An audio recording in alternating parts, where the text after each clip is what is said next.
Assalomu alaykum hammaga o'rtoqlar, yaxshimisizlar, charchamayapsizlarmi? Hop, o'rtoqlar, va'da qilingan ya'ni video savollarga javob va berilgan savollardan kelib chiqqan holatda, ya'ni qaysi savol ko'proq berilgan bo'lsa, ana o'sha haqida qisqacha bir video tushuntirish berib o'tmoqchi edim. Xudo xohlasa foydali bo'ladi hammaga. Ho'p, birinchi navbatda eng ko'p berilgan savol bu indikator haqida. Kartdagi indikatorlardan ko'ra ko'pchilik uni qanaqa foydalanamiz, qayerdan olamiz, nimalarga ahamiyat berishimiz kerak degan savol, shunga o'xshagan savollar ko'p tushdi. Shu haqida aytib o'tmoqchi edim. O'zi mana indikatorimiz eng muhimi, eng kerakligi indikator quarterly teoriyasida aynan mana shu day quarterly theory indikatori hisoblanadi. Bu nimaga kerak? Bu sizlarga chartda kvartallarni bo'lib beradi, choraklarni, ya'ni bo'lib ko'rsatib beradi sizlarga. Aynan vaqtini qo'yib turib o'zinglar belgilab chiqishinglar shart emas. Ancha vaqtinglar tejaladi va ko'zinglar ham nima deydi, ko'rishinglar oson bo'ladi, ya'ni sequential SMT'larni. Bundan qanaqa foydalanamiz? Bu mana oddiy narsa, bu yerda time cycles bor, ya'ni o'sha cycle, ya'ni kvartallar. Microcycle 90 minutli, daily, weekly, monthly, yearly, kvartalga bo'lingan. Aynan shularni bosib, o'zinglarga kerakli kvartalda ishlasanglar bo'ladi. Masalan, aytaylik, bizda o'rtadagi chartimda mana weekly, daily ochiq. Bu weekly, daily aynan o'rtadagi chartda, masalan, weekly da ishlayapmanmi? Shuni o'rtadagida qarayman. Ya'ni e'tibor bersanglar, chap tarafda o'zi mana chap tarafda daily cycle'm yo'q. Chap tarafda faqat monthly, weekly ochiq, o'rtada weekly, daily ochiq va o'ng tarafda oxirgi chartda daily 90 minutli ochiq. Bu nimaga foyda beradi? Bu ya'ni ishlatish tartibi qanaqa? Masalan, men aytaylik, monthly cycleda sequential SMT ko'rayotgan bo'lsam, ya'ni vaqtlarni ajratishdan faqat chap taraf chartga qarayman. Masalan, e'tibor bersanglar, o'rtalikda va o'ng tarafdagi chartimda yo'q bu cycleda. Weeklyda ishlamoqchi bo'lsam, o'rtadagi chartda, ya'ni weekly, dailyda aynan mana ochiq bo'ladi. E'tibor bersanglar, o'ng tarafda weekly cycle yo'q, faqat daily ochiq. Va bu yoqda ham weekly ochiq, daily yo'q. O'rtada bor. Lekin 90 minutli va daily cycleda ishlayotgan bo'lsam, o'rtada mana daily cycle ochiq, lekin o'ng tarafda 90 minutliga qo'shilgan. Kontrolimda ham bittaman. Aynan bu sizlarga shu cyclelarni bo'lib ishlashga yordam beradi, ko'zinglar ko'rishi osonlashadi, vaqtinglar tejaladi. Bu endi hammaga har xil, xohlaganlar hammasini qo'yib olishi mumkin. Lekin chalg'ib ketadi. Bu birinchi indikatorim. Ikkinchisi aynan bu Tried Quarterly Theory Profiler. Bu mana Class 2024 deb yozib qo'ygan. Bu yerda bu indikator faqat 24-yillar uchun, 25-yillarga ham access bergan bo'lish kerak edi. 25-26-yillarga. Biz 24 da o'qigan bo'lsak, aynan shu Class 24 uchun alohida chiqarilgan. Defining range, mana hammasini o'zingiz uchun belgilab chiqsanglar bo'ladi. Hidden sequential SMT, regular sequential SMT, intermarket, hammasini mana belgilab chiqsa bo'ladigan bu indikator. Bu yerda men nimadan foydalanaman? Faqatgina kerakli paytda, unaqa ko'p ishlatmayman buni ham. Mana qo'ysa, o'sha shu week open, ya'ni openlarni, cyclelarni belgilab beradi va mana bu yerda avtomatik yozib beradi. Ya'ni qaysi cycledaligini. Misol uchun weeklyga bitta o'tadigan bo'lsam, xuddi shu narsa weekly cycle uchun ishlaydi. Mana Monday, Tuesday, Wednesday ketaveradi. Shu week open, shu week open o'tgan haftalikniki. Xuddi shunaqa tartibda ishlaydi. Bu ya'ni indikator. Buni adashmasam yo'q, anaqada обществоga chiqarmagan bu indikatorni. Lekin ko'rdim bolalar ishlatayotganini. Lekin qayerdan qanaqa olishganini bilmayman. Ikkinchisi watermark, ya'ni bu manba. Qaysi para, chislo, vaqtni olasizlar, isminglarni yozib qo'ysanglar bo'ladi. Aynan shu indikator. Keyingisi new week opening gap, new day opening gap. Bu hammada hamma qo'lbosi bo'ladi bu narsani. Bu nimaga foyda beradi? Masalan, sequential SMT ni new week opening gap, new day opening gap da hosil bo'layotganini ko'rish uchun. Ya'ni narx aynan shu new week opening gap kelganmi, yo'qmi? Hamma haqli foydalanadi. Bu indikatordan men qachon foydalanaman? Masalan, sequential SMT berganda yoqib ko'raman. Agarda new week opening gap ichida sequential SMT ko'radigan bo'lsam, bu ham menga bitta confidence, ya'ni sabab bo'lib beradi. O'zi sequential SMT, ya'ni quarterly teoriyada new week opening gap bilan sequential SMT ishlatish kombinatsiyasi bor. Mana shu uchun foydalansa bo'ladi. Bu yerda yoqib qo'yasizlar mana extend previous new week opening gap, ya'ni oldingi new week opening gaplarni hozirgi kunga ko'rib beradi. Bu yerda new day opening gap. Kunlik new day opening gap deb hosil bo'ladi. Aynan shuni belgilab beradi. Tak. Xuddi shunaqa holat, ya'ni shunaqa ishlatsanglar bo'ladi. Previous new week opening gap 5 ta qilib qo'yganman. Ko'pchilik misol uchun ko'rganman 10 ta qilib qo'yadi, 15 ta qilib qo'yadi. U shart emas u yerda.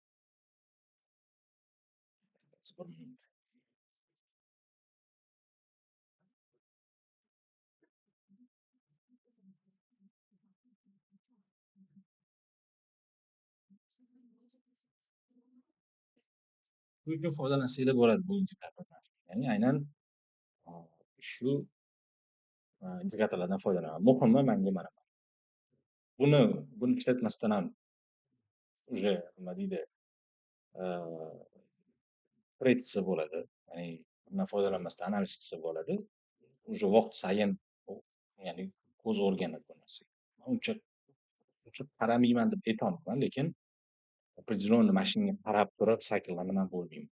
Уже vaqt o'zidan bilib olsam bo'ladi. Shular o'rtoqlar.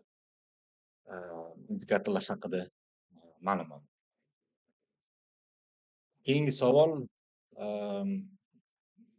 tak. Ikkita, ya'ni chet elliklardan kelib tushgan, ya'ni one shot one kill modellari haqida. One shot one kill model haqida bo'lgan va sequential SMT ni qanaqa confirm qilish haqida. Bu ikkita dona savol bo'lgani uchun men buni olmadim va bularga javob berish uchun men faqat inglizchada gapirishim kerak hozir. Orada masalan inglizchada gapirish men uchun noto'g'ri bo'lib qolsa kerak. Chunki auditoriya ko'proq o'zbeklar, o'zimiznikilar. O'shaning uchun o'zingizdan kelib tushgan savollarga qarab javob beraman. Tak.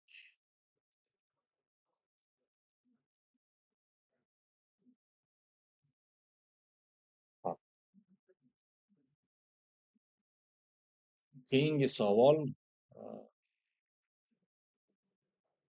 savolimiz, ya'ni model. O'zim modelim haqida so'rashgan. Bundan qanaqa foydalanamiz? O'z modelingiz haqida ko'proq gapirib bering degan savollar kelib tushdi.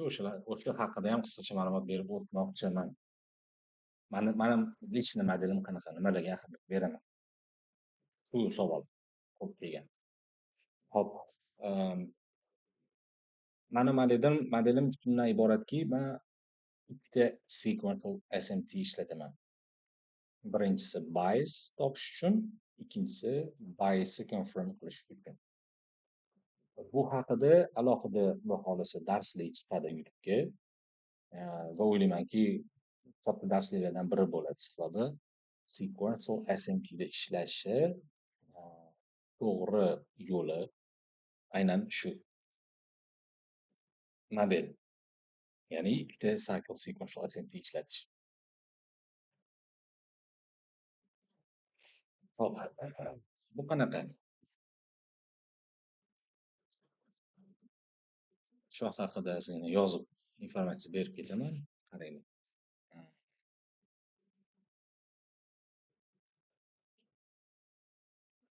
trading modeli.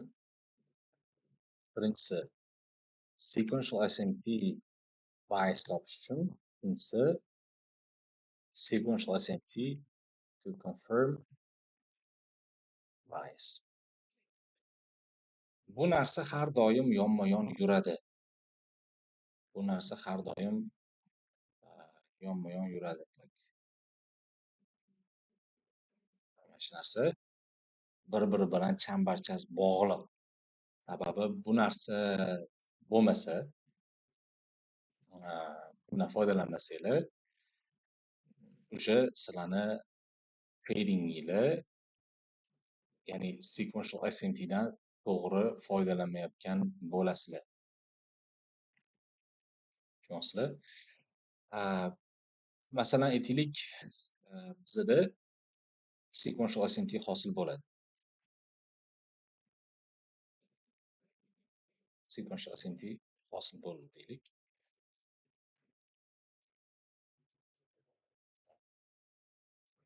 Dushanba va seshanba kuni orasida sequential SMT hosil bo'ldi deylik. Mana shu yerda.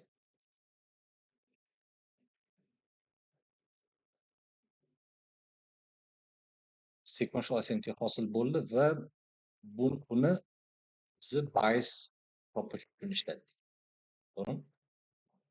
Ikkinchi qilinadigan ish bu biasni confirm qiladigan, ya'ni ichga qo'yib beradigan sequential SMT.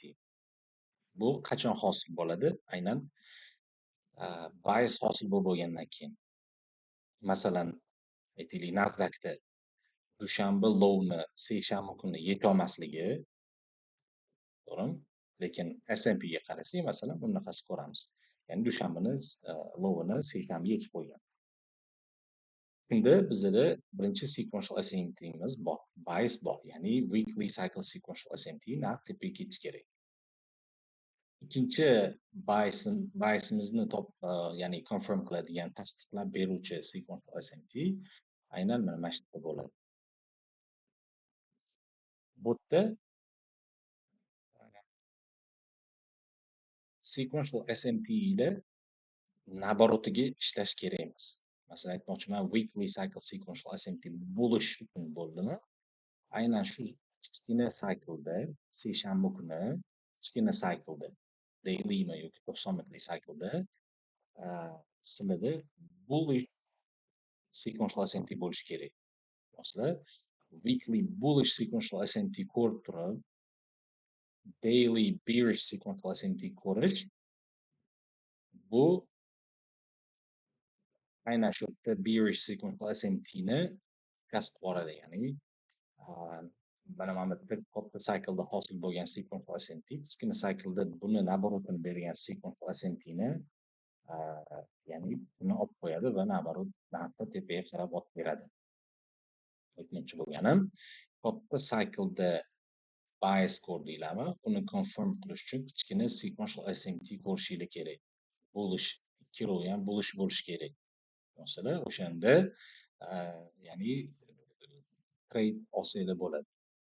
Ya'ni savdoga kirsanglar bo'ladi. Mana ishlatadigan eng muhim mana shu ya'ni kriteriya mana shu bo'ladi. Mana trade'larimga sababchi aynan mana shu ikkita sequential SMT bo'ladi.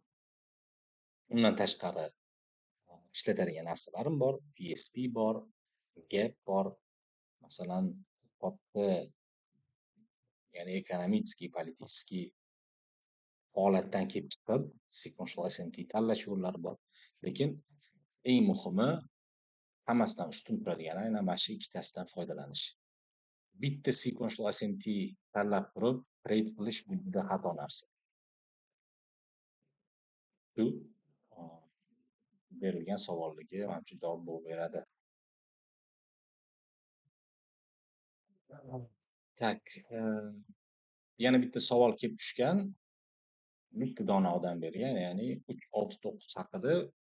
Buni nasib qilsa alohida darsga chiqaramiz. Hozir bu temani yoritish juda ham katta darslik bo'lib ketadi. Alohida darslik o'tish kerak buning uchun. Bu savolni bergan odamdan ozgina sabr qilib so'rab qolgan bo'lardim. Hop, ikkinchisi, am,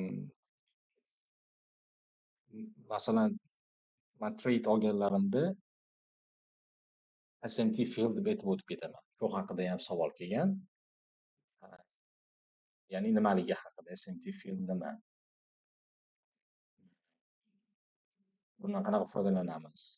deb tushuncha berishni so'rashgan ekan. O'sha haqida ham aytib o'tmoqchiman. Hop, esinglarda bo'lsa, mana kanalga tashlagan oxirgi treydimdan bittasi Nasdaqda sellga kirilgan. Tak, o'tdi indikator hammasini yoqib ishlatib tursak bo'ladi. Qaranglar. Bizada chorshanba kuni London va Nyu-York orasida sequential SMT ko'rdik. To'g'rimi? London va Nyu-York orasida sequential SMT hosil bo'ldi va narx pastga qarab, yaxshi imkoniyat bilan pastga qarab yurib berdi.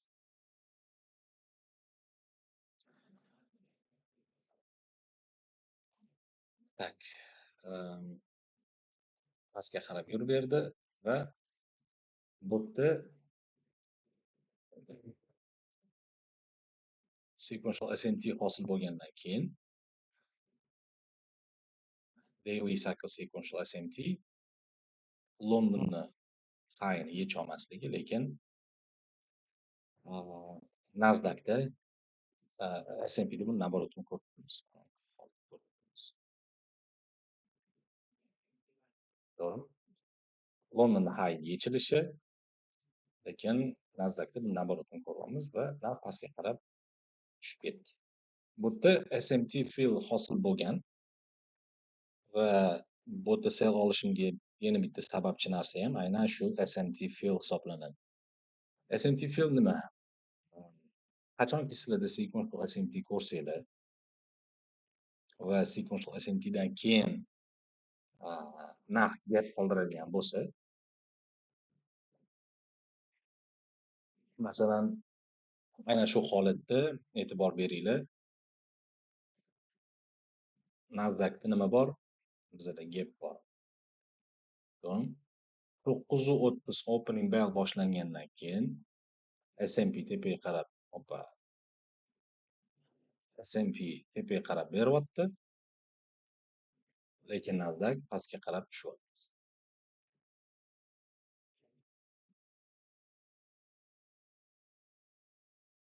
Nasdaq pastga qarab tushyapti. Va shu holatda Nasdaqda gap tashlab ketyapti, lekin S&P'da bu yerda gapimiz yo'q. Bu yerda gap yo'q.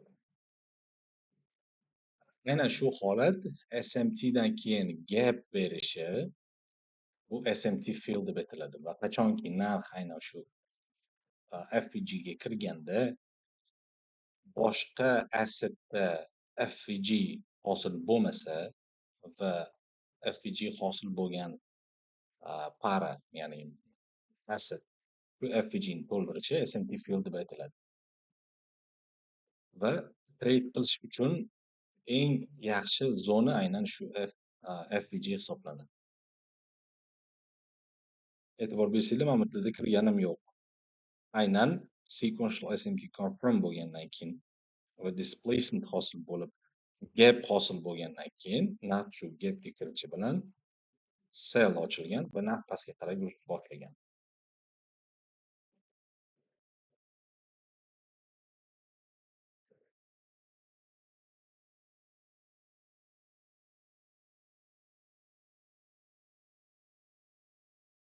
Aynan mana shu trade. Mana gap bekorga belgilab ketmadi buni. Boshqa parada gap yo'q, boshqa assetda. Aynan shu Nasdaqda bor va kirgandan keyin sell olingan, pastga qarab narxi tushib ketishini ko'rib turibmiz.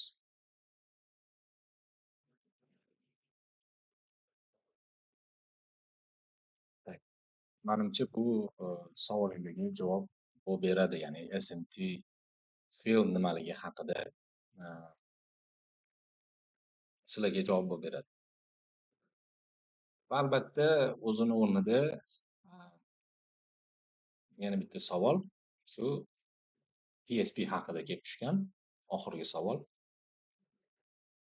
PSPdan qanaqa foydalaniladi? PSP nima? Uni vazifasi nima? A, Funksiya haqida so'rashgan ya'ni so'ralgan savollar bor. Hammasini bitta qilib jamlagan holatda sizlarga tushuncha berib o'tmoqchiman. Ya'ni PSP haqida. PSP va a, Precision Candle. Sequential SMT o'zi bilamiz manipulyatsiya, marketdagi manipulyatsiya Sequential SMTda hosil bo'ladi. Va buni eng oxirgi nuqtasi PSP hisoblanadi. Hozir eng oxirgi nuqtasi aynan PSP hisoblanadi. PSP bizda PSP bilan Precision Candle farqi PSP bizda swing point bo'lib beradi. Precision Candle bo'ladigan bo'lsa, yo'lida davom etuvchi bir ya'ni candlestick. Ya'ni nima emas. Swing point bo'lmagan candle precision candle hisoblanadi. Lekin swing point bo'ladigan bo'lsa, bu precision swing point hisoblanadi. Aynan shu holatda ham olmoqchiman, ya'ni sequential SMT hosil bo'lgandan keyin albatta bizda bu yerda precision swing point hosil bo'lgan. Precision swing point eng chiroylisi ana aylaylik shuni. Mana mana shu candle precision swing point. Masalan, sequential SMT confirm bo'ldi va buni eng oxirgi nuqtasi precision swing point bo'ladi. Va narx kelyapti-da, buni high'ni ololmasdan namorat pastga qarab ketadi. Aynan shu narsa precision swing point hisoblanadi. Precision candle bo'ladigan bo'lsa, masalan, aytaylik, nima munosib bo'ladi. Mana candleda 9:45 dagi hosil bo'lgan candleda precision candle deb bosik bo'ladi. Bu sababi bizda nima emas, swing point emas, ketma-ket kelayotgan candle. E'tibor bersanglar, Nasdaqda bu qora bearish candle bo'lgan, S&Pda ya'ni bullish oq candle bo'lgan. Bu precision candle. Bularni precision va swing point va precision candle albatta precision swing point hisoblanadi. Precision swing point hosil bo'lmasdan, ya'ni precision candle hosil bo'lib trade'ga kirish bu juda katta xato hisoblanadi. Chunki precision swing point sizga sequential SMT'ni confirm qilib beradi. Sequential SMT precision swing pointni confirm qilib beradi. Bu bir-biri bilan bog'liq, ya'ni yonma-yon yuradigan aytaylik struktura. Bu haqida ham alohida darslik bo'ladigan narsa, bu ya'ni gapiriladigan narsa, lekin savol o'rnida kelgani uchun ma'lumot sifatida berib o'tmoqchiman va men tanlab olgan savollar shulardan iborat. Qolganlari unaqa muhim savollar emas. Ular haqida gapirib, voqealarni olish niyatim ham yo'q. Hop, darsliklar sifatida qachon chiqadi degan savollar ham bo'lgan. Xudo xolasa planda bor, nasib qilsa darsliklarni ham yo'liga qo'yib olamiz. Xo'p, o'rtoqlar, mana shu bergan savollardan tanlab olganim shu 3-4 tasi shu. O'ylaymanki foydali bo'ldi. Xudo xolasa keyingi oy ham nasib qilsa shunaqa qilamiz. Vaqt ajratib savollarga javob berib o'tamiz. Xo'p, o'rtoqlar, kuninglar xayrli, barakatli o'tsin. Trade qilishda shoshmanglar va hammaga omad. Sog' bo'linglar.